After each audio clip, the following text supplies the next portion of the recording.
You have 17 browser tabs open right now, don't you? 3 books on your nightstand, half started. A guitar in the corner. A coding course bookmarked. Pottery class you signed up for but haven't been to in weeks.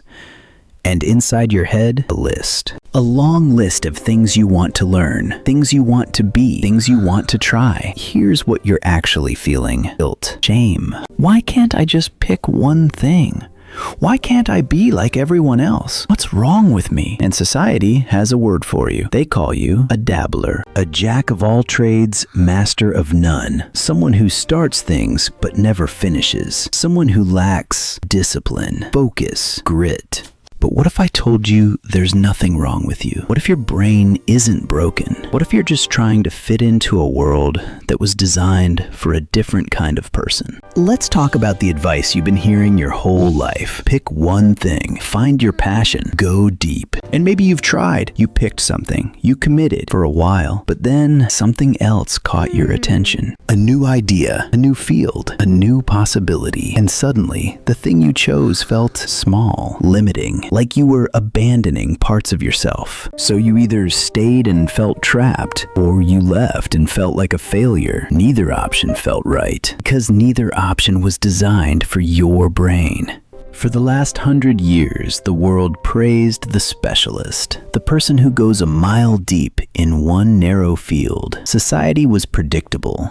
almost like a chessboard. The rules were clear, and if you mastered one game, you won. This is what psychologists call a kind learning environment. Rewards repetition, practice, deep expertise. Think of a surgeon, or a classical pianist, or a professional golfer. They operate in a world where the rules don't change. The feedback is immediate, and going deep works. But that's not the world we live in anymore, is it? The world today is wicked. The rules change constantly.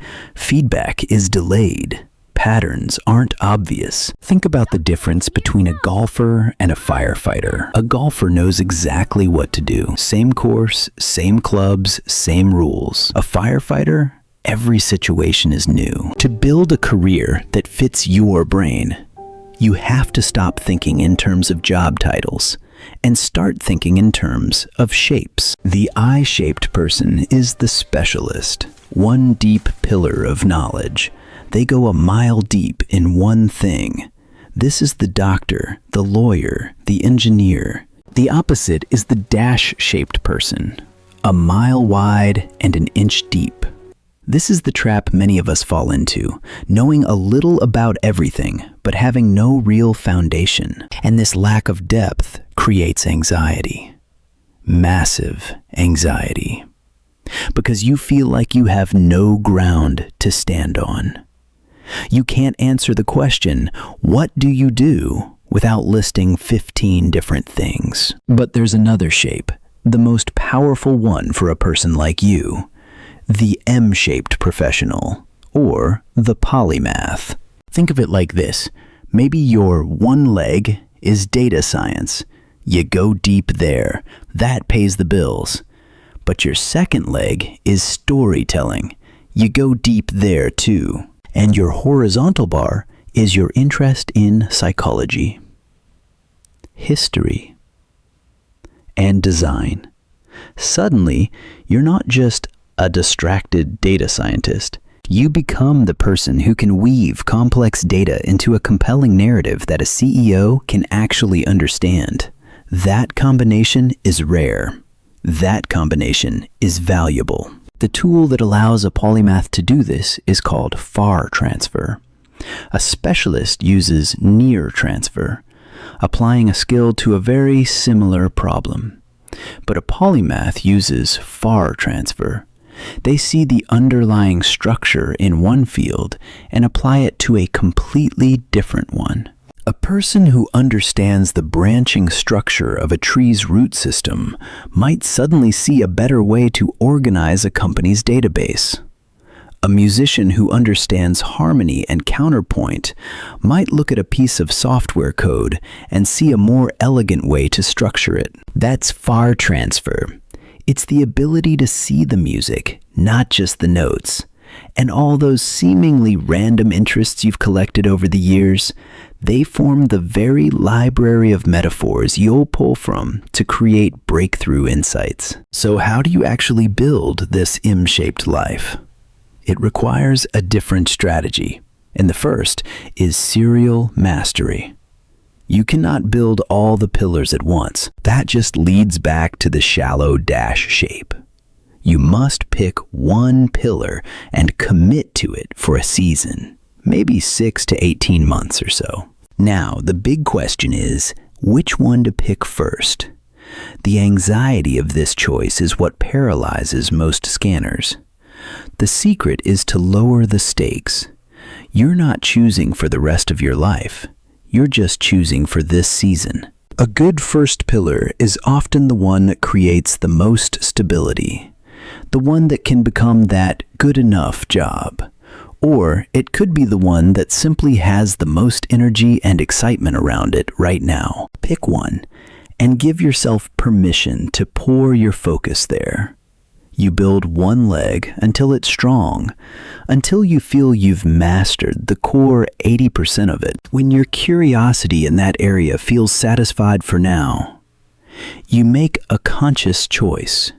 This is not quitting like a dabbler, running from the pain. This is strategic quitting.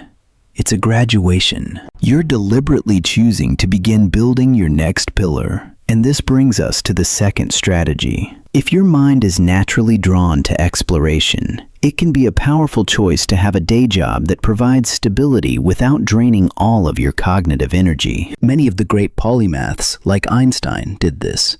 He worked as a patent clerk. It was stable ground that allowed his mind to wander the universe. You may need to reframe your day job. It's not just about the paycheck. It's a strategic asset. A low-drain job leaves you with a surplus of your most valuable resource, your mental energy, which you can then invest in building your other pillars. A high-passion, high-stress job might sound exciting, but if it consumes 110% of you, it leaves no room for the exploration your brain craves. The final piece is a system. Because, let's be honest, a scanner's brain generates more ideas than it can possibly hold on to. Your mind is a high-output idea factory. But your working memory is like a small workbench. If you don't move finished ideas off the bench, there's no room to build new ones. Trying to keep it all in your head is a recipe for overwhelm. This is why you need an external place to capture your fleeting obsessions. The great sociologist Nicholas Luhmann published over 70 books, and his secret was a system called a Zettelkasten.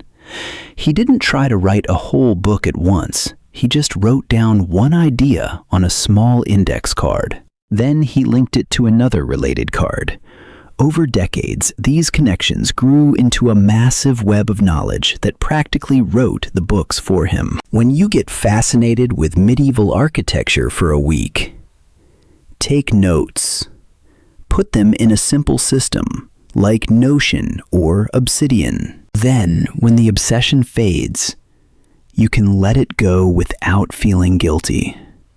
3 years from now, when you're working on a web design project, you might stumble upon those old notes and realize the structure of a cathedral is exactly like the structure of this website. That's the moment of magic. But it only happens if you capture the dots so you can connect them later. So let's put this all together. You're not a dabbler who lacks grit. You're a scanner, a potential polymath.